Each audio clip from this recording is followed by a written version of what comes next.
Christianity. And I've asked two people, what do you understand by cellular? And they giving me theirs.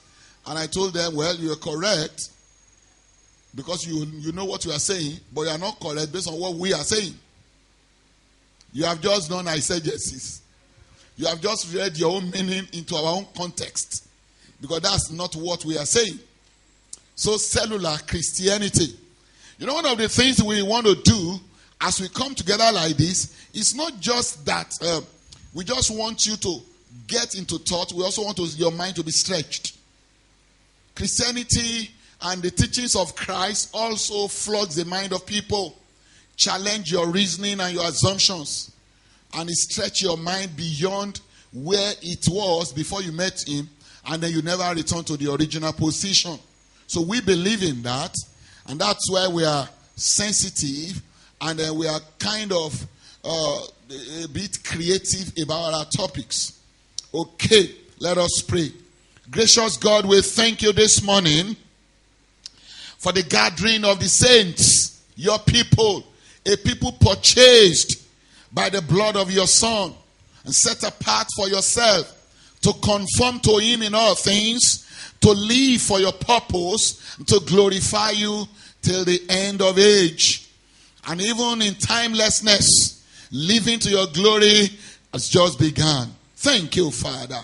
Lord, I ask, oh God, that you help me to make your word known to your precious people. And by your Spirit, truth will be communicated powerfully from me.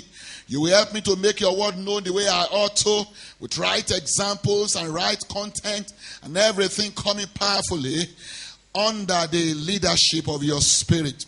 Thank you, Father, as Christ is battered again in our hearts, and all of us are in alignment with what you are doing on earth. In Jesus' mighty name we have prayed. And God's people say good amen. You believe it, say good amen. Okay, so we are talking about cellular Christianity. Now, I'm sure you don't have any problem with Christianity. The challenge there might be what cellular. And we try to look at cellular, looking at human body and the organization of human or any living organism. Now we know in biology, you know that a living organism has levels. The first level is what? The level of the cell. And that's the smallest unit of a living thing, the cell. And the aggregate of cells performing the same function will give you what? Tissues. So we have tissues at higher level. And diverse tissues coming together to organize and to come together to form organ. And different organs come together to form what? Systems. And then systems, as they cooperate together, for instance, we have what we call respiratory system. We have circulatory system. We have digestive system. We have what? Endocrine, nervous system. We have all this system, reproductive system, muscular or musculoskeletal system. Now the system form what? The organism. But you see, the smallest unit there is the what? Is the cell. And so we have what we call the cellular level. Now today, science is really doing a lot at cellular level, or what we call molecular level. We're doing a lot. We find that the major problem we see in human body always begin or is traceable to the cell. So if we can take the problem at cellular level, then we can handle the bigger problem. Cancer today is being dealt with at cellular level. We go to the minutest form. In fact, the insignificant form that even the untrained eye might not see. So we want to take cancer at molecular level, the cellular level. And the same also is true for organization of man on earth. Man basically operates at cellular level. And the minutest level by which we all have our formation is at cellular. And that cellular, the minutest level there is what? The family level. The family unit. So really, when we talk about cellular Christianity, we're talking about Christianity at the family level. So, what we're going to be doing this month has to do with what? Family affairs. Cellular affairs. So, if we can correct or inject or do something at cellular level, you'll find that we'll have taken care of bigger problems. So if you have an errant cell in your body and we remove the cell, you will have been delivered from major problem. Do you get that? See, what we call sickle cell today has to do with some amino acids, what, in the DNA of the cell. So if we can deal with certain 2 amino acids that are malpositioned, then we can take care of certain problem. And the same thing we are going to attempt to do as the saints of God. Looking at your formation at what? At cellular or at what? At family level. So if we can do that, then we will solve a lot of issues. Now get this. Your Father in heaven, or our Father in heaven that we are dealing with, is our Father that knows that cellular or family. So now, henceforth, I'll be making reference to family. That family level is so critical. In fact, God, the creator of all things, refers to himself as the Father of all creation. But you see, in creation, God shares with us all his created. That which he created by his hands, the works of his hands. But you see, our gathering as God's people, as children of God, has to do with God sharing with us himself, his nature, his son, his life. That for us as Christians is beyond just being human beings. We are now carriers of the nature of God himself. God has now come to indwell us. And by the reason of that, God has formed a different family for himself. So, on this basis, we now have a new family, different from the common family of men on earth. We now have this family of God. One big family, the church of God, you understand, dispersed across the globe. And then we now have pockets of families of God in different locations. And one of such families is this family of God that meets in this place called Integrity Worship Center. This family of God is not really about this place. It's about these people.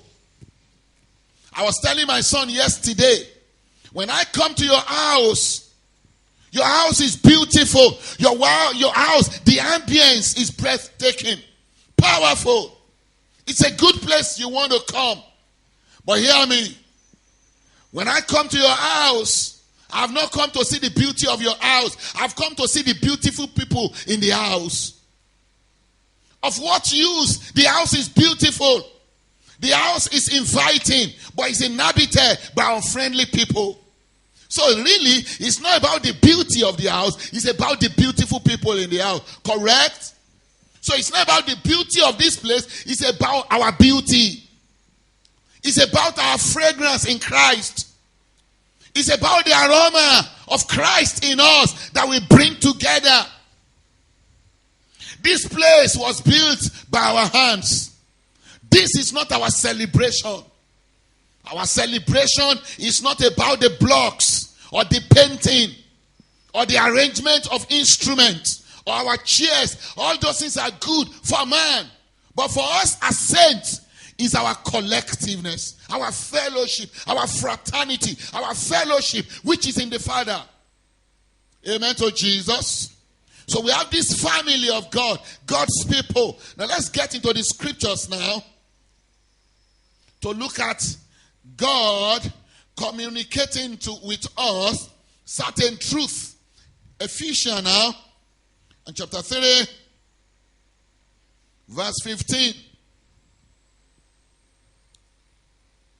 God is telling us that as you look at the big picture and look at the mega things he's doing on earth, one thing that, that God zeroed in always is about what? His family. Looking at each cell, the family of God. Ephesians chapter 3 and verse 15. Of whom the whole family in heaven and on earth is named. So there's a family of God in heaven. And there's that family of God on earth. One big family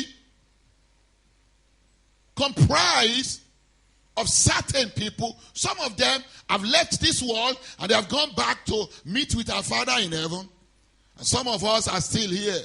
But it's still one big family of God. All of them carrying the genetic makeup of Christ. Christ in all of them. Christ the reason. Christ the life. Christ their celebration. Christ the goal of their existence. One big family of God. Ephesians chapter 4. Verse 4. There is one body. Oh, let me help you. One family. One spirit. Even as you are called in one hope of your calling. 5. One Lord, one faith, one baptism. The same. It has nothing to do with geographical location. It has nothing to do with the age of existence. It has nothing to do with color of the skin. It has nothing to do with, social placement. One thing is common to them. One same. Are we together? 6. One God and the Father of all, who is above all and through all and in you all. So it's about one big family of God. Ephesians 2:19.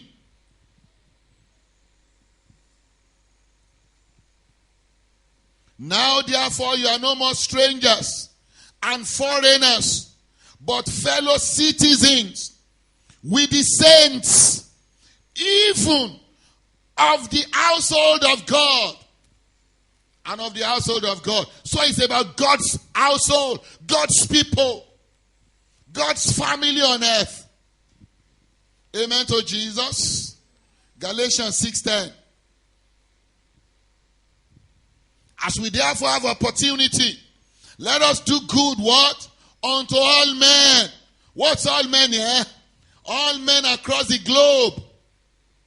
Christians, unbelievers, believers, atheists, whoever they are, all men.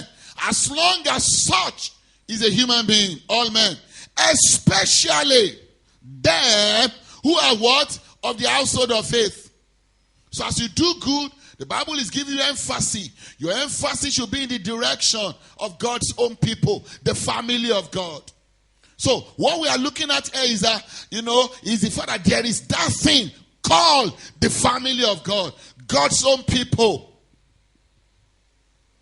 Now knowing this simply tells us or communicates with us that which has to do with what? Different families on earth. So there is that which is, from these, families are broken up. Now the families we are going to be looking at now has to do with human families. Human.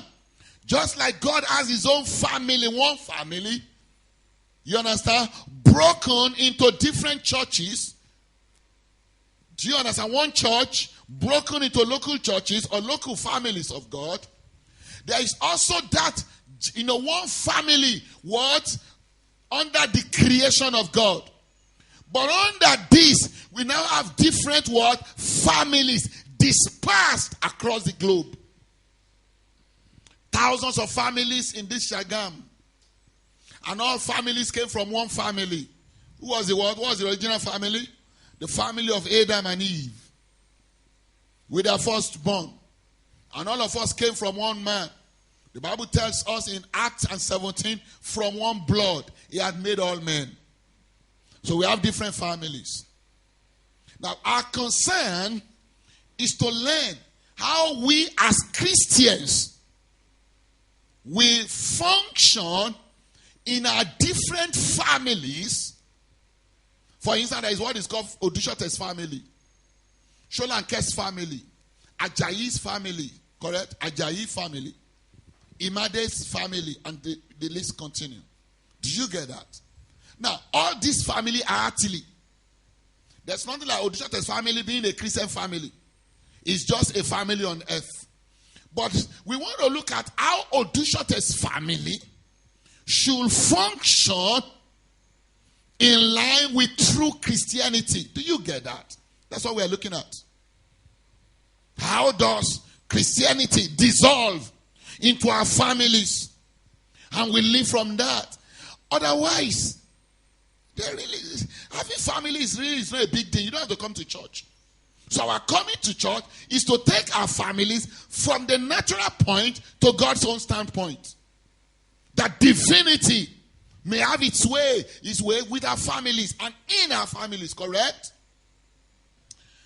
Now we're going to be looking at those things that will help us for a couple of weeks. Amongst what we're going to be looking at is purposeful relationship. Purposeful what?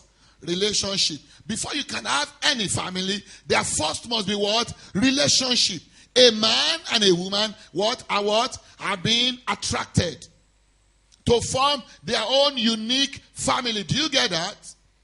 Now, what led to the attraction? How did they come together? What's the reason? So we're going to look at that. Then we're going to be looking at, as they begin to bring offsprings to this world, how do they parent?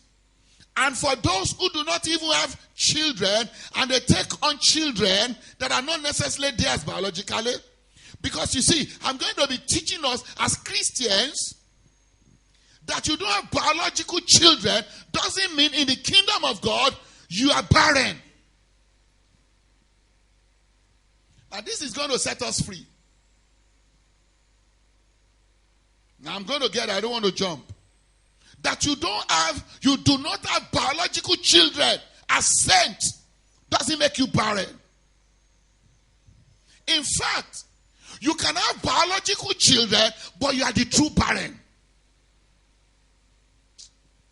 Hear me? See, we're looking at cellular Christianity. You can have biological children. Why the word call you fruitful couple, but as far as God is concerned, you are not. Now, what's going to help you to become fruitful is the next one we're going to be looking at. Purposeful relationship. And the next one is what? Intentional parenting. Without intentional parenting, the couples are now truly what? Barren. And then we're going to be looking at our finance, family and finance.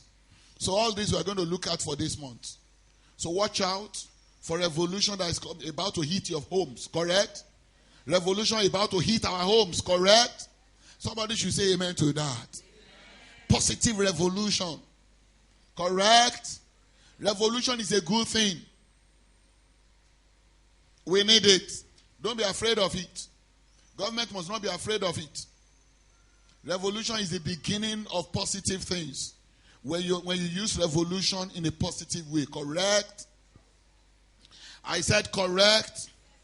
So we see now, cellular, that at that cellular level now, we're talking about the smallest unit of the society. Simple. And the smallest unit here is a what? Is a family. But so we are looking at how does Christianity affect? So the substance there, the constant there is what?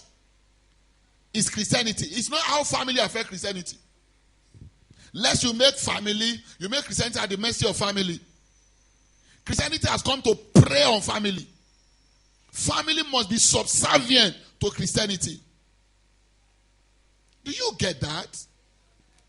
How Christianity affects families at cellular level, at the minutest level.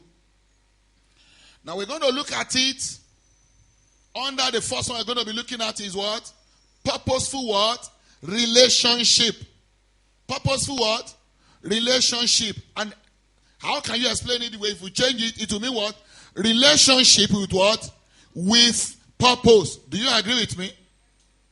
Relationship with what? Purpose.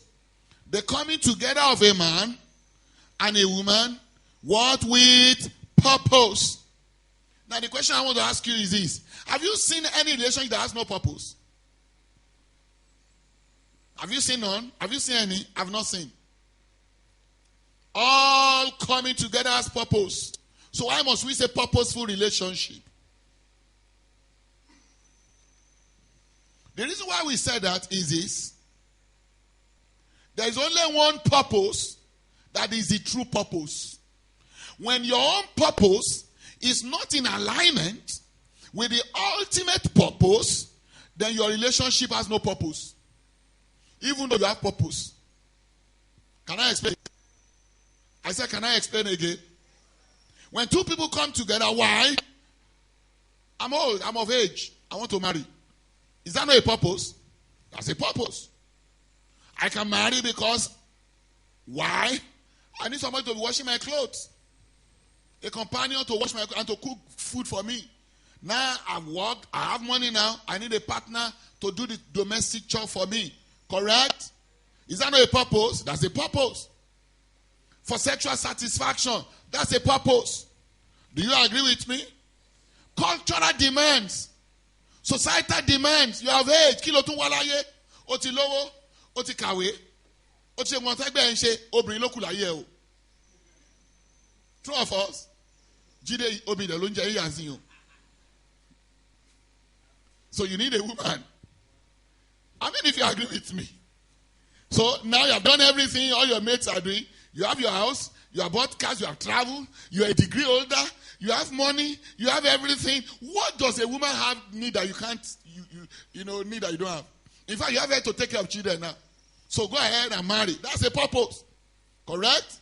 Now when you are married, the confusion continue. Now you are married after 2 years, no child. The torture continue. What are you looking for? You already have everything. True of us. And so continue the list of confusion. They start torturing you. Then your mother-in-law, your father, they start torturing you. All I've been dreaming of is to have my grandchild on this hand before I die. All I'm looking for. Don't torture me. Shola, if I'm the one that gave birth to you, give me a child or I die.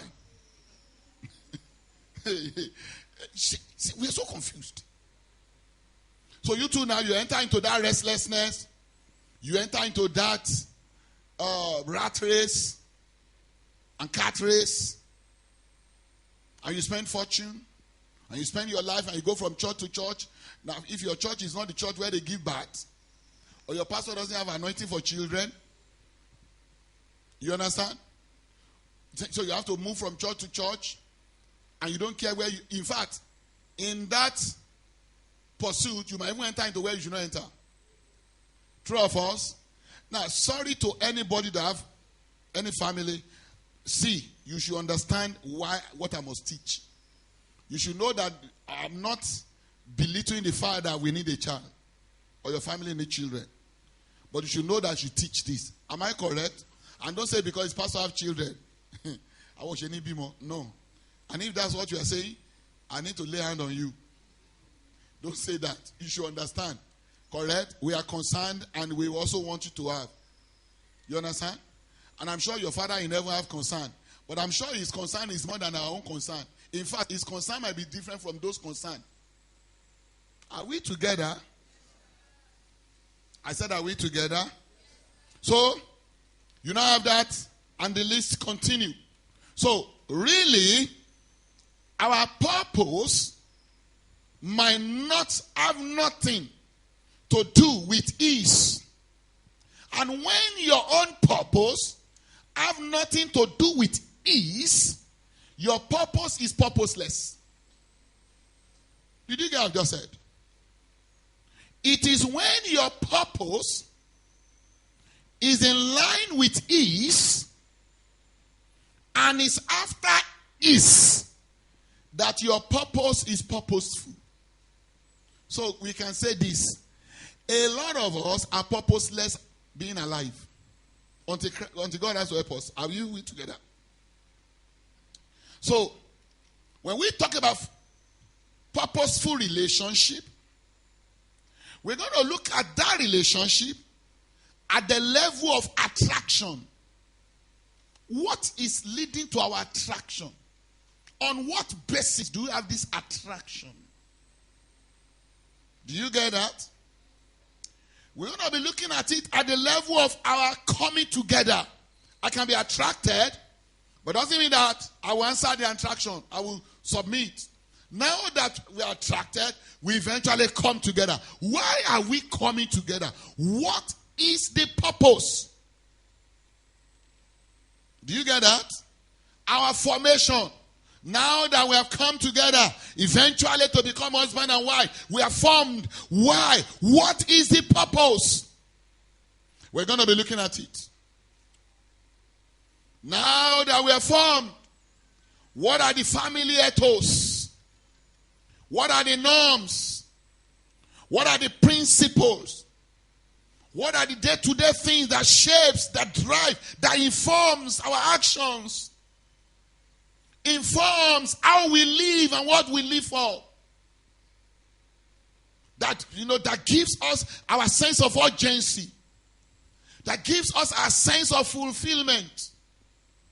That gives us the sense of success. How are we going to look at it? Determine our success as couples, as homes. For a life well spent. But as far as God is concerned, it's a life wasted. Because the one looking at the life is man like you. But you look at everything never in line with how God will have life to be lived. So to you, man, is a well-spent life. But to God is a wasted life. What shall it profit a man to gain the whole world? But gaining the whole world is the definition of man spending good life. Gaining the whole world and sharing with some your leftovers. We call it philanthropy. Doling out things to help some. Which is not wrong, which is good, and we're going to encourage it. But what's the drive? What's the motivation? Now, Christianity can be unduly, unnecessarily critical if you look at things deep. God is so concerned with details that he said, therefore, whatsoever you do, whether you eat or drink, do all to the glory of God. I think God is just being too far-fetched with all this. Even whether you eat or drink, do all to the glory of God. Nothing is left without charge. So God is unduly, if you want to look at it, if you are not initiated and your heart is not after ease, you think that his demand are just too much. See, when we interface with true Christianity, you realize that there is no zone that is neutral. Everything must be done as servants of God on earth. Amen to Jesus. So our coming together, our family ethos, and I put it here, what ultimately shapes our vision, our goal in life as couple, as families, our purpose, and everything about us. So you get to somebody's family, they have really done well. Beautiful setting. Beautiful woman. Beautiful and handsome man. Rich. Look at their children. Well fed. Playing around. That's what you want. You and I want. But that's good, that's powerful. But as far as God is concerned, God is looking for something beyond that. For anybody, any man, any couple can have that, even without God. And in different religion. I told you I was with a friend. Now my friend is a Muslim. Good house, good setup. Beautiful children. So if all you want are those things, You can achieve it even without Christ. You don't have to be godly. You don't have to be a Christian to have, in quote, successful home. Am I correct? You don't have to be a Christian. I hear that, I was listening to one servant of God, and was saying that if you don't have Christ in your life, all your life will be in crisis. I said, that's error. It's not true. Christians too have crisis. I said, well, Christians can have crisis and it will be solved. I said, what of unbeliever? It will be solved. Don't bring God. See, all those things are manipulative. You are manipulating people into Christ. You are telling them what is not true. Because they will tell you of their family member, of a relative that are powerful, even better than you that call yourself Christians. Nobody heard their voice. They are at peace. Their children are responsible. Their children are good. Their children are learned. Their children are... In fact, some of them are even that family. They are into philanthropy, being good to their environment and things like that. In fact, some of them can even have wisdom to help you as a Christian to run your own home in certain things. So if you think the goal of what you are saying is just to have a good home, feel good family and things like that, you have missed it. What we are saying is deeper than that. And it takes your being initiated. You're having the life of God to understand what I'm teaching this morning.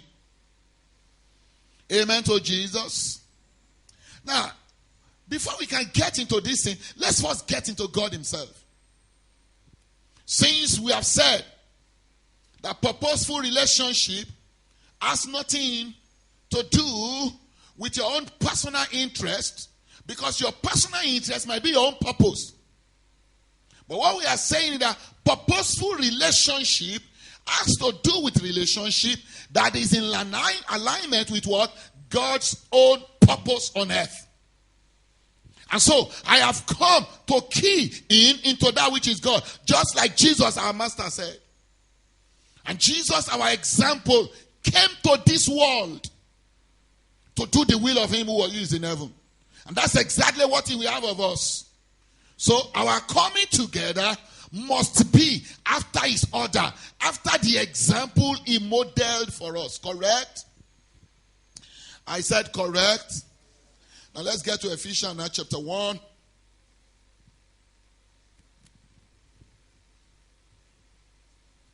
And verse 9. I haven't made known unto us the mystery of his will. So there is that hidden truth, hidden reality about the will of God according to his good pleasure, which he had proposed in himself. So there is that which God has proposed in himself, that God is making known to us. Now this us is not general human being. This is to this special people, his own people, the church, his family on earth. But this family on earth, his own people, you understand, dissolve or have the container of families on earth. That in the dispensation of the fullness of times, he might gather together in one all things in Christ. So that's where God is going. That everything ultimately will consummate in Christ. Both which are in heaven and which are on earth, even in him. In whom, in Christ, in whom also we have obtained an inheritance, being predestinated according to the purpose of him. So you and I, we are being predestinated, predetermined to be this, according to the purpose of him who worketh all things after the counsel of his own will. Now what God is doing here has to do with God's special operation in his Christ to his church and with his church. Verse 12. This is what God will have for us. That we should be, that the church, his people, should be to the praise of his glory who first trusted in Christ. So your coming to Christ is that you and I will be wired or rewired. That you will henceforth live to glorify God, to make God known, to show forth his excellencies, to show forth the nature of God in your life and through you. So you and I are set aside for that. Now let's look at another verse of the scripture. 2 Timothy now. 2 Timothy and chapter 1 verse 9.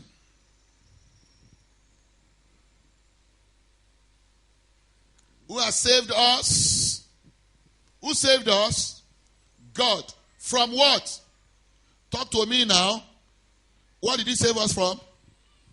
Talk now. From what? From sin. From this present evil world. From self and living for yourself. And from the rule and the dominion of Satan. Who has saved us? Are you getting that? And who is this us? The church. God's people. Do you get that? And called us with an holy calling. It's a calling that is different from the common human race. To live for something different, not according to our works, but according to what? His own purpose and grace. So God had his own reason, his own purpose for saving us. Now, having saved us, you and I are now to discover that purpose and live for it. Do you get that? So, discovering God's purpose and living for it is what? Purposeful living. Discovering God's purpose for coming together and living for that is purposeful what? Relationship. So, we are coming together as husband and wife to be, or we have come together as husband and wife in line with God's purpose and to execute his purpose on earth. Do you get that? Hear me, brethren. Anything short of this, you will live well. Oh. I do not undermine your living well. You will achieve. You will build. You will attain. You will attend mega program. Your coming to a program will change the lot of that program because of your personal achievement. But at the end of the day, as far as God is concerned, you have wasted your life. Because all those encompassing heaven and earth that you have done has nothing to do with his purpose. This is why we come to church. This is why we come to learn. To get into that frame of mind. That we will not be vain in our living. That we might discover true meaning of life. And what our relationships. You might discover the reason why you are educated. The reason why God is bringing things in your direction. So that you join forces with God. And execute his pleasure on earth as good, wise and faithful stewards over God's over God's resources. Do you get that? Sorry, I said, do you get that? Who has saved us and called us according to what? And called us with an holy calling, not according to our works. It's not based on what we have done or what we can possibly do. But according to his own purpose and what? Grace. Which was given us in Christ Jesus before the world began. And of course, such was made manifest in process of time. So in time, you and I came to receive such. Ephesians now again, 3:11.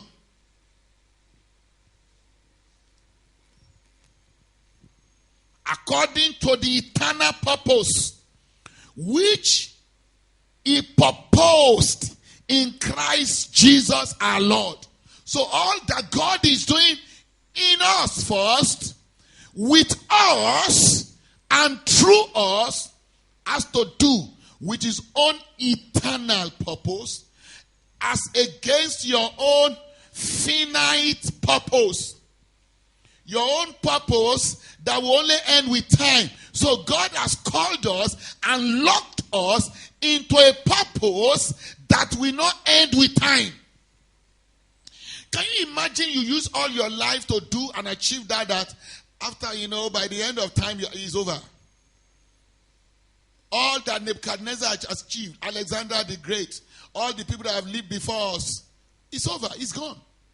Except such has been done in the context of God's purpose. In the time they existed, they wasted their lives. So that we will not waste our lives, that's where we are coming to learn of him.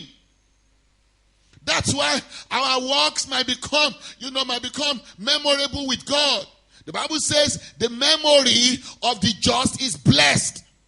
So as we remember that just saint, will you understand? We too can take cue. The Bible says looking at what? Unto those saints. Knowing that we are encompassed with the saints that have gone before us. Hebrews 12 and verse 1. You and I too may roll off our sleeve. We may cast off all manner of restraint. Set aside sin and what those things that easily beset us. Knowing that we are here for something stronger and better to live for. Amen to Jesus. Are we together here this morning? So the first thing we are looking at here is that there is that thing called God's purpose. There is such a thing as to living accurately. And the accuracy has to do with the measure of God. Jesus lived. See how he lived and see the end of his conversation. John 17. Apostle Paul said, I have fought the good fight of faith. So you can use your life to fight the bad fight of faith. Fighting to achieve, fighting to attain, fighting to make name, fighting to build this, attending meetings, you understand? To conquer conquer everything and build massive things for yourself. That is bad fight of faith. That is not good living. He said, I finished the course. I finished my assignment. I've lived within the context of the purpose of God for my life. John 17:4. Look at what our master have to say. By the time he was departing this world, I have glorified thee on earth. I have finished the work which thou gavest me to do. And you and I too must be able to zero into this. That, hear me, as human beings in sins and trespasses, you and I we didn't know nothing about this. But in Christ, having been saved, we now know the reason why we were created in the first place. We now know the reason that life is not just about eating and drinking, building houses, achieving this or that. Why those things will be done, they are means. They are not the definition of a wise and a true saint. The real reason for our existence is to understand the fact that our lives must be lived in the context of knowing God, understanding the reason why he created us, why he saved us, and then using the rest of our lives to advance his interest while we have our time. And that can only be done even as we seek him, as we know him, as we fellowship with him, as we grow into his son. Amen to Jesus. I said amen to Jesus. So you and I too may be able to say this. I finished what the master sent me. There are couples, there are families that use their life. When the father of Rick Warren was to pass on, Rick Warren said, I held the hand of my father on the sick bed. My father held my hand and he said, Rick, do more for Jesus. Rick, my son, do more for Jesus. I've shown you how to live. Do more for Jesus. Go all the way for Jesus. Jesus said, as my father sent me, so am I sending you. So really, Our being here is to do more for Jesus. But we can only do more, you understand, as we ourselves are found in him. He doesn't want us to do anything for him without knowing him primarily, without being his. Amen to Jesus. 1 Peter now and 2. I don't know why all of us are looking. Are you sure this message is hitting us? Pardon? Are you guys concerned? The concentration is too much. Oh. Yes, I like that. Let me see your teeth. That shows that we are still together. I'll look at this side, and I'm like, am I on my own? 1 Peter 2 now. Don't be too serious. Even though you are serious. 1 Peter 2:9. But you are a chosen generation. You're a chosen people. A royal priesthood. An holy nation. A different species. Separated unto God. Holy people. Hear me. You know, sometimes I hear, holiness is not a message that is common today. I'm like, what is common? There's nothing like holiness is not common. You see, there's nothing like Christianity without holiness. It's not a revival. When you say, now Christian are now, there's nothing like that. Christianity is Christianity. You are called into holiness, and in holiness must you live. If you are not walking in holiness, you are an abnormal Christian. If you are content with living in sin, and you are born in sin, it's abnormal. That's not our life. So when we see a saint who is living well, and we say, they're Jim. There's nothing like that. It's just a norm. It's a normal Christian life to be holy. That man of God is so humble, and I'm like, what's special about that? One pastor came to invite me at one time, and I told him, I said, I don't need all this. I do just send me a text, and he was surprised. He said, no, I can't read. And I said, no, I've not seen so. I said, what? There's nothing like that. It's just a norm.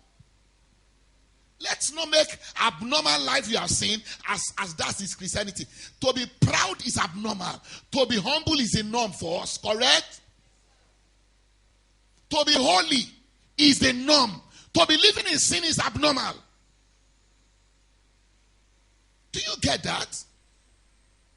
Living carelessly, no restraint, in the way you and I do. We'll get to that in the course of these things. When we're going to be looking at the family core. You are married to your wife. Hear me. This is the truth. Oh, I saw it. I read it. I listened to it.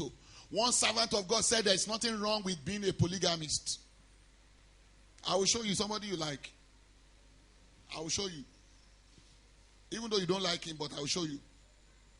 He said there's nothing. It's not fundamental to us to have. It's not part of fundamental teaching of Christianity, but there's nothing wrong because David too had many wives. This is a big servant of God. Respected. I watched the interview. I said, what? Hear me. In the beginning, it was not so. Christianity is going back to the beginning. From the beginning where it began. David is not your example. Christ, our model. What did he teach? That's what we have to follow. God used David telling you, I still use fallen men in their confusion while I'm patiently walking towards the perfect to come. And when he has come, we leave the imperfect. The lifestyle of David is not prescriptive. It's not a life prescribed for you to live. It's a life described. That in his confusion, God used him. Amen to Jesus. In Christianity, is one man, one wife. And if you are not married, you must stay holy, like Paul. And if you want to have sex, go and marry. Correct? And you must stay with your wife. You don't like her again, too late, you must like her. You must learn the gospel right from Pastor Lady Odishote that will teach you how to like her. That's why I don't like my wife. You like her. You are compatible. No two people are compatible. We'll be learning that. No two people. They are compatible because they agree to be compatible. They set aside their differences. They allow greater forces to rule their heart. Love kindness, understanding, thoughtfulness to rule them. And they set aside all the prejudices and all the babyish and childish oppression that still, operate in men that are not wise. Your wife is this. You're only going to see that there is no woman that is not for your wife. All women are like that. Amen to Jesus. This jelly men looking for another woman. Covetous. Not content with what they have. Always comparing. The same thing goes for women. They are not content with your husband. So you see, your judgment was poor. So why did you marry him? See? We'll get there when we're looking at the deeper things in this purpose. Amen to Jesus. Okay, now let's get into... Okay, I'm still reading 1 Peter 2:9. But you are a chosen generation, a royal priesthood, an holy nation, a peculiar people, that you should show forth the praises of him who has called you out of darkness. The darkness here is talking about zone where there's no light, no illumination of the knowledge of God. And the mandate, how God will have us live. God has called out of that confusion. David had not this kind of light. The men of the old, they didn't have this kind of light, even though God used them. In Christ, the light has come. Darkness is past. We are now children of light. Let us live as such, correct? And let us model God. Let us glorify God. Even when nobody is there. See, true Christianity actually is taking place when nobody is watching you. In all the minor details, how you are making that money. We can see the plenty money we have seen, you have made, but we see there are little things, ungodliness, cutting corners that you have done. Cheating people. My son wanted to sell a phone to somebody. And in an attempt to buy that phone, the guy wanted to buy the phone. So we don't have new one, but we'll help you package this one. It's UK used. By the time we finish packaging it, the person cannot know. We'll get all the nylon, everything, all the pack, everything. He will open it himself and you'll see that it's new. The only thing is that it will be between both of us. And that will give you, by the time he finish, he is making almost 57,000 naira difference to sell that phone. The boy declined. The guy was just looking at him like this. At the end of the day, he said, Daddy, the only thing that made me was my conscience. I couldn't do it. I've told the person, I'm going to sell me one. And I can't sell that because my conscience is not new. Now hear me, another Christian will do it. There are Christians that are doing it. You can't tell me that there are no Christians doing it. In all this testimony you have having in our churches. There are Christians who will do substandard things. Substandard products. And will come and testify on the altar of gold. You know this altar of money? To some it's just altar of money. It is nothing but all about money. Now see now, because you are not doing that, you will not make money fast. And that's going to affect your time. Hear me. If you want to be rich, don't be a Christian. I want to beg you, don't put your life in sorrow. Because Christianity will tell you, see, Christianity will checkmate that motive. God will checkmate it. But if you want to serve God and you want to walk with God, come. Whether you will be rich or not is secondary. In fact, you are not. Because you don't see yourself as such. You only see yourself as a steward to whom much is given, who has the responsibility to do much with the much. Do you get that? May the Lord give us understanding. Oh. May the Lord circumcise our ears. You will hear now. You will sit and hear rubbish outside. And you say, we are preaching the same thing. You will now go and turn back to something that is from hell. And you say, like Pastor Lydia and somebody, they are preaching the same thing. We are not. We are not saying the same thing. Are you here with me? I said, are you here with me? Again, let me help you. If you want to be rich, don't follow Jesus. If that's your goal. For gain is not godliness. Those who want to be rich, they are falling into a snare. Bible said, they that will be rich. From the onset, you're already in trap. I know the God I'm serving is the God of prosperity. That's the God of your own pastor. That's not the God of the Bible. It's your pastor that created that deity for you. The true God, that's not Islam. In Christianity, in creation, it's a different game. But even in that, we don't pursue creation to be rich. We pursue to serve. Solomon said, labor not to be rich. Does that mean we won't have things? We will. But that's not the reason why we pursue. We pursue in order to add value. In order to be a blessing to our common existence. In that, money comes. And when it comes, we steward such. We soberly and fearfully and wisely use such. May the Lord give somebody understanding in this place. I hope we are getting these things. Now let's attempt to bring this service to a close. Or this message to a close this morning. So, our coming together. Now at this level, I'm going to talk to young people. You know, people who are yet to enter into marriage. People are yet to have somebody that was, okay, I like you. I think I've been looking at you in this church. I'm interested in you. Because I want to see a lot of that. Amen to Jesus. I want to see guys approaching ladies. And ladies are saying yes. And some are saying no. Because I don't like you. And it's not wrong. Correct?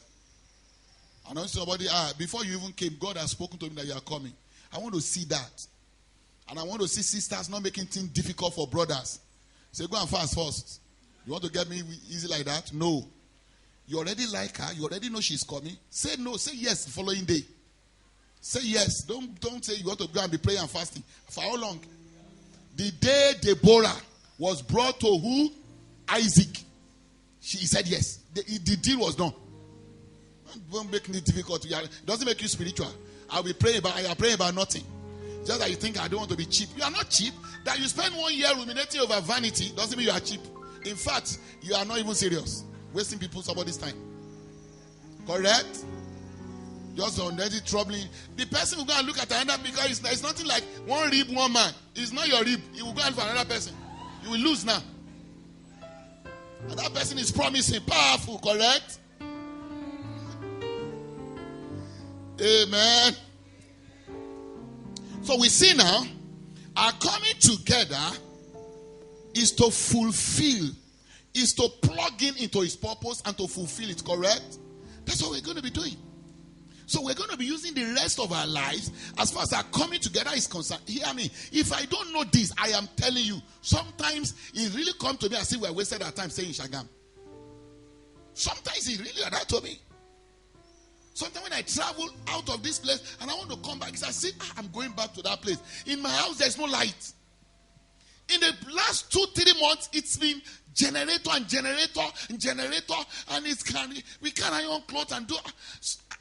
And I can get out of this place. But I have a reason for staying back in Shagam. That purpose is more overpowering than my immediate and everything, you understand, I'm saying, comfort and pleasure of now. I know to whom my life is logged. If you don't know that, you will jettison God's purpose. You don't know somebody who live for comfort. Amen. I said amen. You don't know what you're talking about. Do you know what happened to Joseph and Mary? You say you want to follow Jesus? This is just a couple on their own, jejely. They want to enjoy their life and live their life. The lady just found herself pregnant of one Jesus somewhere. The man has not even done anything. Can you stand that? The lady have been dreaming, and God is now saying you must not touch her until that is a lot of discipline on the part of Joseph. That's a lot. Don't just read Bible. You put yourself in that shoe. Can God go about all like that? And then when the boy was, the boy came to this world, what happened? Satan came, astrologers, they came to pay homage, and then Pharaoh heard that there is a boy. Was it Pharaoh or Herod? Herod heard. And out of envy, not knowing that the kingdom of Christ not to do with this world, a king is born, he wanted to kill him. They followed him. God said, take now that and run to Egypt. You don't know the meaning. That is the end of your life. Take your child run to Egypt. What of your business? Who will go to shop? Who will go to the carpentry shop? Who will do this? Who will do this? Everything. It doesn't even concern God. Take that and go. Overnight. And it's not going to spend a week. Go and spend many months unannounced. Do you know Jesus prayed on somebody's life? You want to follow this Jesus? Jesus doesn't have allergy. He doesn't have pity. See, he grabbed Peter, follow me. That's the end of fishing. What kind of Jesus is this? That's the kind of Jesus you are following with all this mentality. I'm traveling to Canada. I want to go anywhere. I just have a dream. What's your dream? And God will fulfill all your dream. That's nonsense. May God not fulfill all your dream. And they can't say amen because they don't understand. Hear me.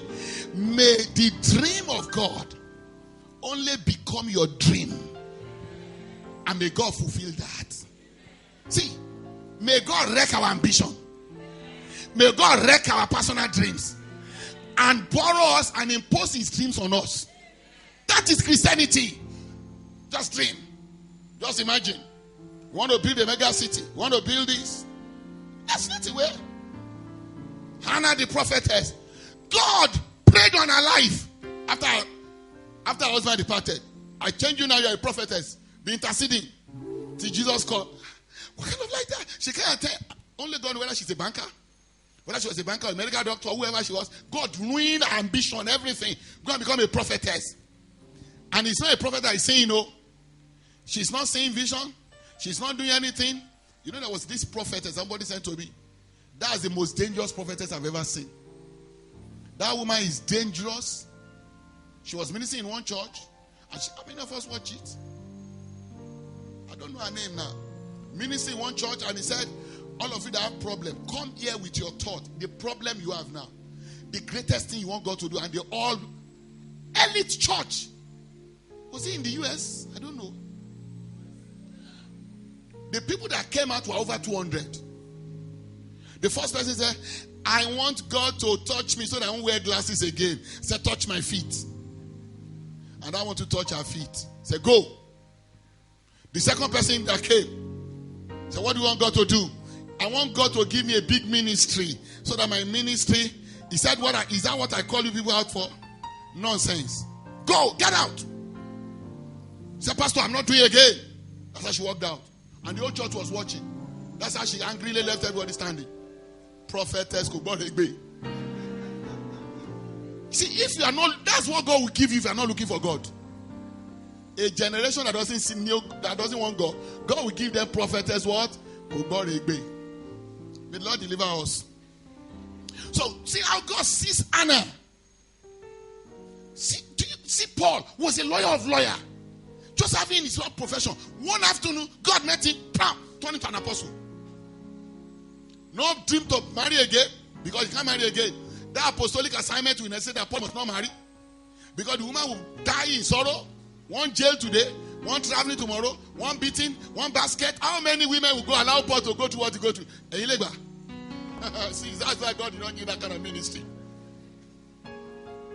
Tayo, where is she? Where is the Tayo? Can you allow Pastor Shegun to be Paul? This one that Tayo, Pastor Shegun and I will be in the meeting. We'll be in the meeting about church by 8 a.m. 8 p.m. Paris is already calling. He's already asking. Sometimes I look at her teeth while she's talking. I'll be in my house, I can imagine her teeth. Pastor, she's already calling and saying, call for what? Can you be like Paul in prison or in shipwreck, in beating? They beat Paul. How many of you can allow your husband to be beaten that way? Beat to come out. Beat to come out. And then Paul got up, he went to preach again. Baba, can you say Pamini? True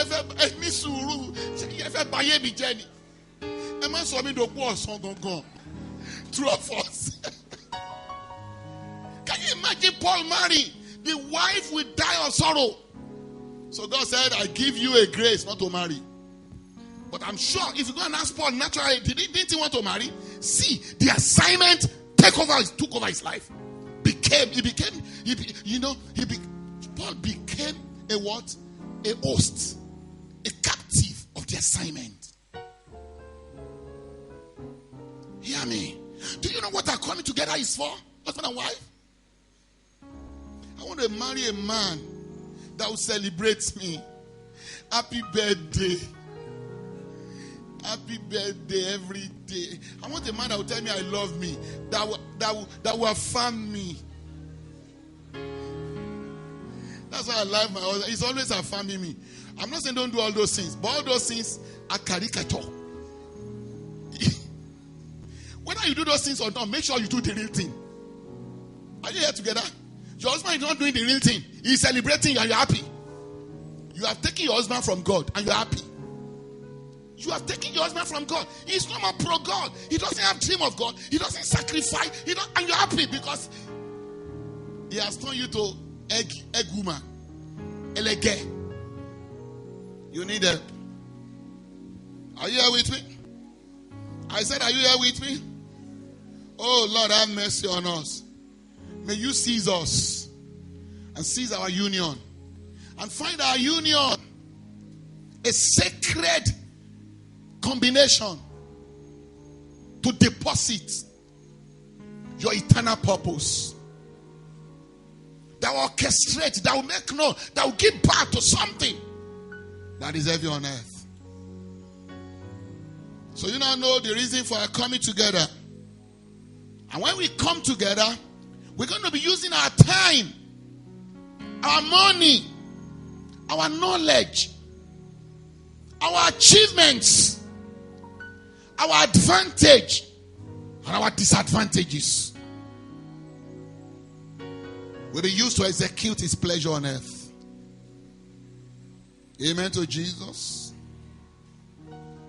Let me close with 1 Corinthians 7:29. Next week, we'll look at the part 2 of purposeful relationship. How many of us have gotten something? So hear me now. You're a brother in this church. You want to date a lady. Now this is a lady that doesn't have he doesn't even know Christ. The things of God doesn't even matter to her. Becoming more like Christ doesn't a craving. And that's the person you like just because she's beautiful. See now, from the onset, there's a problem. What is shaping your attraction is already a problem. You know you are called to be a pastor. And you see a lady who hates God's people with passion. Who will not even relate to and say that's the person God wants me to marry. You're going to run into trouble. So see, even our attraction must be shaped by the ultimate purpose of God. Do you agree with me? So the big picture must shape the small pictures of your life. So all the small pictures of our decisions must be shaped by the big picture. The same thing going to a woman. I've seen sisters who has regretted marrying the people they married. I've seen, but you know, they were in haste. I'm of old. I'm of age. I'm old. Nobody's coming. And this one now finally came. Yes. But what of this? What of this? What of this? I don't care. You are polishing everything, telling us, Pastor, you are blind. You can't see what I'm seeing. This man is even better than Jesus. You've not married now. 2 months, 3 months down the line, 4 months, is over. All the euphoria, all the tinting, all the titillations of your coming together is over. Reality has come. The first thing the man started telling you that no church. All this church thing, you can't go to that church again. Yet, that church thing is what has refined. That is what has made your life. Forget it first. So in you, you are no more fulfilled. In you, you just know there is a problem. God, how did I get here? But it's late. Because to divorce now is another problem. Brethren, a living dog is better than a dead lion. So watch. If you are given a dead lion or a living dog, go for a living dog. But I don't want to make your choices. Just choose because she's a beautiful woman. I like her. She's just fine. I've always had in mind that I'm going to marry somebody tall. I'm just okay, I know she's tall. That's the only thing you've seen. What other thing? It doesn't matter. I will put it. I'm God. I'll convert him. I'll convert her. Are you converted yourself? To even say you will convert somebody, it's a sign that you are not converted. Because you will have known, for you to be converted, it was supernatural. You don't have what it takes to convert anybody.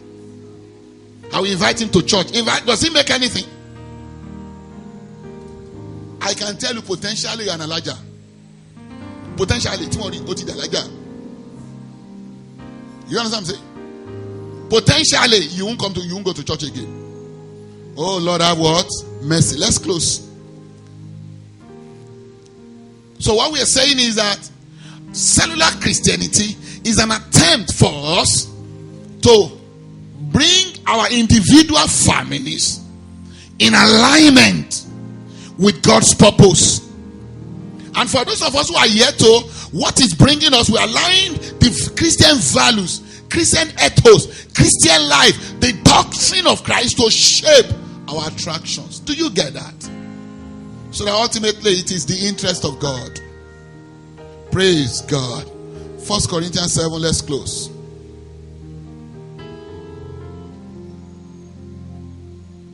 From verse 29. But this I say, brethren, the time is short. It remaineth that they both that have wives as though they have none. So you're going to live with this, that your coming together must not prevent you from serving the living God. So if being consumed by the times of marriage will prevent you from serving God, you're going to really make sure that that doesn't happen to you. So you must operate as if you don't have wife. And they that weep as though they wept not. And they that rejoice as though they rejoiced not. And they that buy as though they possessed not. In other words, nothing on this side of the divide must what take you from serving the master or the purpose of God. Whether you are enjoying or you are in sorrow or you are in happiness or not, nothing must end, nothing must get you inebriated. And they that use this world as not abusing it, for the fashion of this world passes away. But I will have you without what? Carefulness. He that is what? Unmarried, careth for the things that belong to the Lord. I only hope the sister you want to marry, she already understands that she must care for the things of the Lord. Do you get that? Paul is taking a default position here, that daughters of Zion, sons of God, that the sister you want to marry, Paul is taking for granted. They are not even looking at it that maybe it's an unbeliever. They're already saying that the person you want to marry, he already learned that they must care for the things of the Lord. She must care for he is the one that is caring for the things of the Lord. The things of the Lord matters to her. When I met my wife, the things of the Lord was her life. When she met me, the things of God was my life. Until tomorrow, the things of God is my life. Some of us, the things of God are your things are the things. The things of God are nothing. They are secondary. How you use your time, your money, everything has nothing to do with the things of God. Nothing. You are even forced into it. We force you. You don't have time for it. You don't have attention for it. You do it. You see, they are secondary. They are not the linchpin. They are not the core of your life. You meet people in different religion. See, their allegiance to their religion is the core of their life. Yet you meet Christians. They only use God. They only come to church. They only learn Christ when they like it. Any little reason, for any flimsy reason, God, you take the branch. God will suffer. So Apostle Paul is saying that I already know by default, he that is unmarried careth for the things that belong to the Lord. That's the first state all of us must enter. Those of you are here to date. Those of you are still single. You are caring for the things of the Lord. You are a copper. See, you should be excited. You are in a town to care for the things of the Lord. You're a young person. You are an undergraduate. When I was like you, as an undergraduate, I cared for the things of the Lord. Learning God, going to church, evangelizing, we were aggressive. We were just mad for God. I remember when I met the church, I attended the Holy Ghost assembly. They came to our campus to give us, about a program and what they want to do. I didn't have money. This shoe I wore to that church, I sold it. To that program, I sold that shoe. and I gave the money to church. We were that crazy. We were just relentless. Today, a lot of us don't even give anything. We give our leftovers. We don't understand sacrificial giving to the master. I posted something. I said concerning giving and receiving. Some people think we believe that people should not give. I said on the contrary. Why I don't believe that pastors should force people to give. But when you are truly a saint, you overgive. When you are truly a child of God, you will be part of those who put your money down for the advance of the kingdom of God. And that you do not by coercion. It's your joy to have money. It's your joy to release money. It's your joy to be a blessing to fellow saints, to give to the cause of God. It's your joy. But some of us, you are forced. You only give leftovers, crumbs. Can you imagine somebody give any 100,000? It's difficult for you to give 5,000. Difficult. 5,000 a month. Difficult. How much more to even tell you to give 100,000, to give 10,000? And you are now in a church where they don't even force you. So you kept everything. You don't even give. There are some of us there. If it is by giving, we look at, you are not a Christian. Your Christianity is questionable. You are not a functional Christian. The life of God in us is what is synonymous. The outworking of it is generosity. If you are not generous as a saint, I'm questioning your Christianity. I'm questioning it. So the Bible says they give themselves to the things of God. So you met this brother aggressive for God. With his money, with his time, with his knowledge, everything. The same thing goes for the sister. Such you must look out for. While you don't just stay with that alone, the other things too you look for. Next week I'll be looking at some of those things. But I'm meeting you aggressive for the master. You met somebody, he comes to church, and that's it. He just come and go. That's all. No time. Doesn't relate to anybody in the church. We even doubt whether he's a Christian, and that's the person you want to marry. Both of you come, you met yourself, and nobody knows anything. Secret lover. In the church, there's one that is open lovers. We are brethren. We know about it. Amen to Jesus. So when you met that sister you want to marry, you made it known to us. We know about you. You are not secret. Before you have toasted 10 sisters. 10 on the road. This one said no, you move. You don't even have restraint. You are such an undisciplined and unruly Christian. Amen to Jesus. And you two just say yes. Sister gullible. A stranger just come. Nobody knows anything. You have said yes. The person is already taking you like an eagle that caught a prey. It is when they start pecking on your eyes that we say, "Are you anywhere? He's biting me." But he didn't tell us anything. We don't know nothing. Amen to Jesus. Cellular Christianity. At that level, we are accountable to our Father. We are accountable to one another. We know in our family what is going on in their life. Sandra will not want to marry another. I won't know about it. Either as my daughter or as a pastor. When Dr. Efeso saw KG, you understand? He made it known to me. And I knew what we discussed. And I said, wow, I didn't even know that guy has an eagle eye.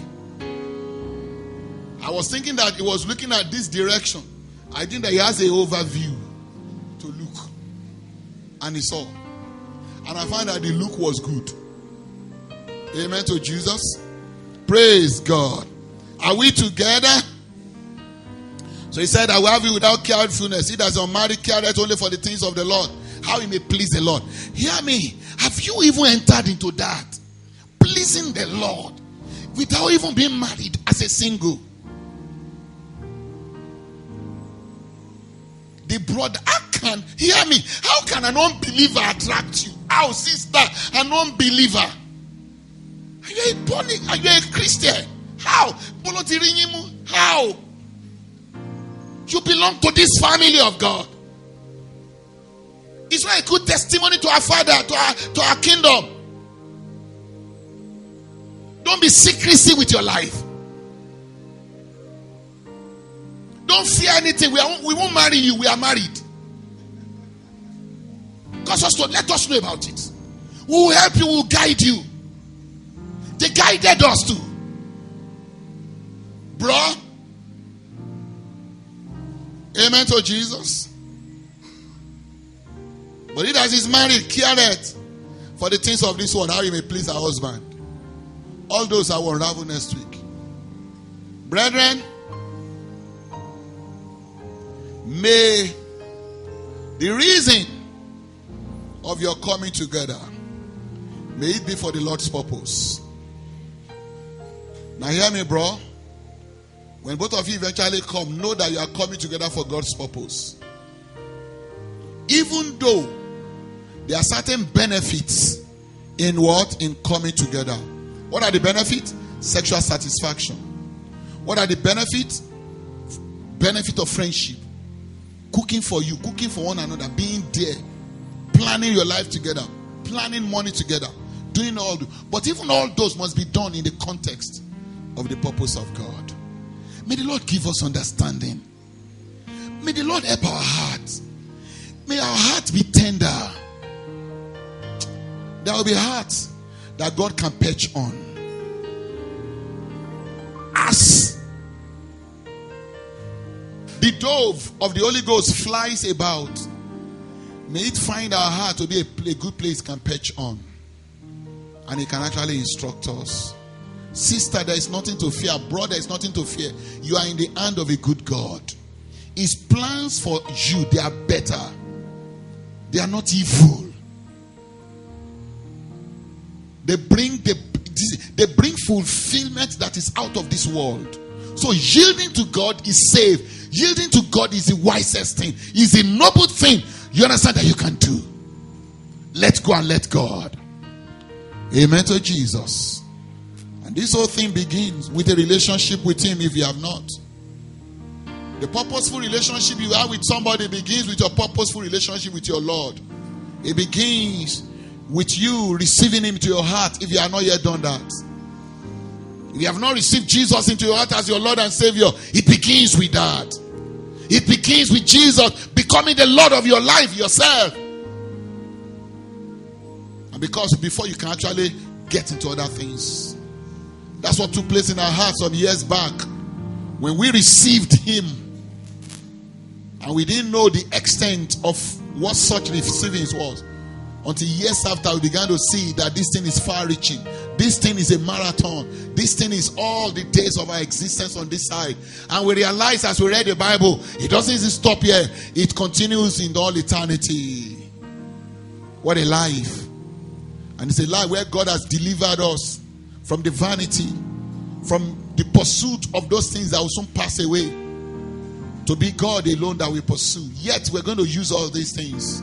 So things are taking their rightful positions in our hearts. Father, we thank you. Are you here this morning? Jesus make a call. And it's a heavy call he calls. And he's saying, my son, my daughter to be, I'm here. I give a clearing call.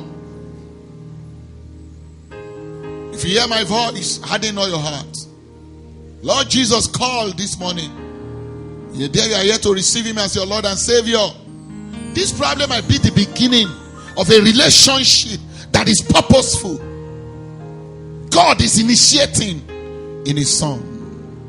And you are the recipient of such a call, such a wonderful thing that God does with mortal. I want to pray with you. If you are there, you want to receive Jesus into your heart, lift up your hand, let me pray with you.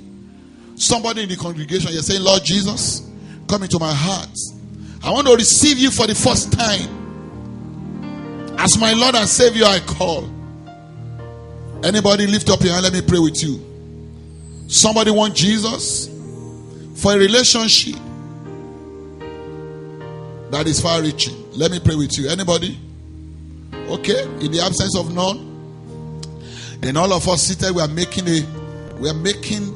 a response. For those of us who are here to marry, you are committing yourself to God and saying, Lord, help me, Father. The relationship I will enter into, will be after the order of your purpose. Help me, Lord. I submit to you, O God. And those of us who are in relationship, you are not yet married, but already you are going out with somebody. I want you to pray, Lord, help us in this relationship.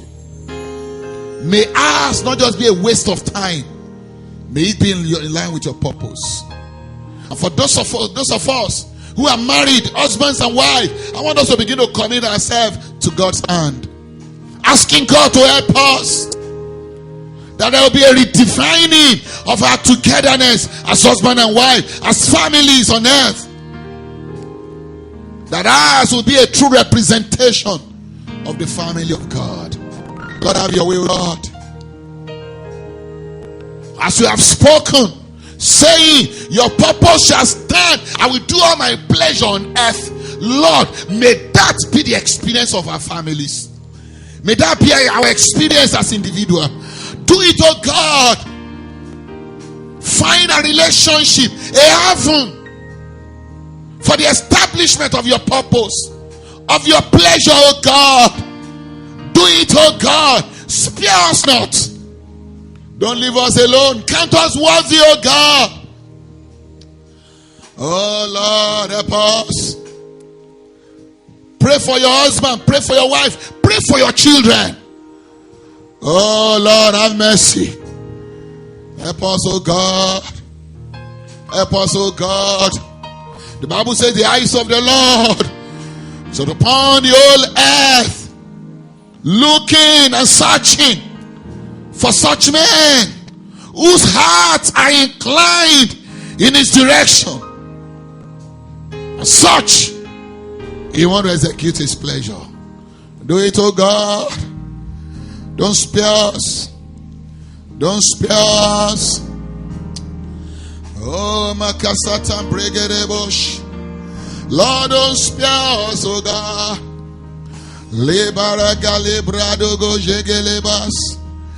Lord, don't spare us, oh God. Don't spare us, oh God. Lord, count us worthy. Count our men worthy. Count our men worthy, oh God.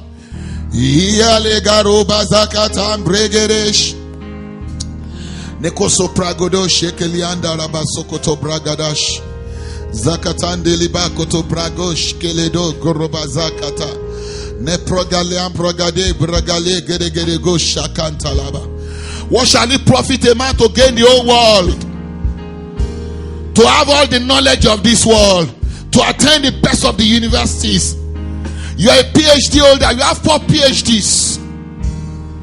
At age 30, you're already a professor. You're already a multi-millionaire in dollars. Oh, you have conquered everywhere. You are sitting with the kings of this world. They're still of this world. You have gained the world truly. But what of your soul? What of the core of your being? Are you that rich? Is the Shekinah glory of God in you? Christ in you, the true riches? Is that your experience? Lord, help us. Don't leave us with wretchedness of this world. Makasata pokoto baketa lenderianda. Yelegere bogoropo zoto prondedesh. Lakosoto bragadesh. Cellular Christianity. Oh God, we want in our families, in our youth, in our young ones. Oh God. Yeleko suprugados. Hallelujah. We give you praise. We give you praise. We are yours. Somebody lift up your hand to the Lord and say, Lord, I'm yours. Somebody say it with me and say, Lord, I'm yours. I'm yours, oh God. Have your way, have your inroad. Have your inroad without resistance into my world. Masatakaya pokoto. Projeliko tu bragos. Zereketom brogodosh. Have your way, have your access. Let it be easy, oh God. Have your access into all the resources you have endowed me with. Have your access into my time. Have your access into my money. Have your access into my knowledge. Have your access into my giftings, oh God. All the giftings and the giftedness. Oh God, spare me not. Spare Fear us not, oh God. Oh, help us. Help us. Oh God, do it, oh God. Hallelujah. Today is our praying and fasting. Hallelujah. We give you praise. We're going to go into our praying and fasting now. Oh, because we're going to take it one block like that. Bah. Let's rise to our feet. Nakasata bringede shakata. Oh Lord. You know what? One of the first things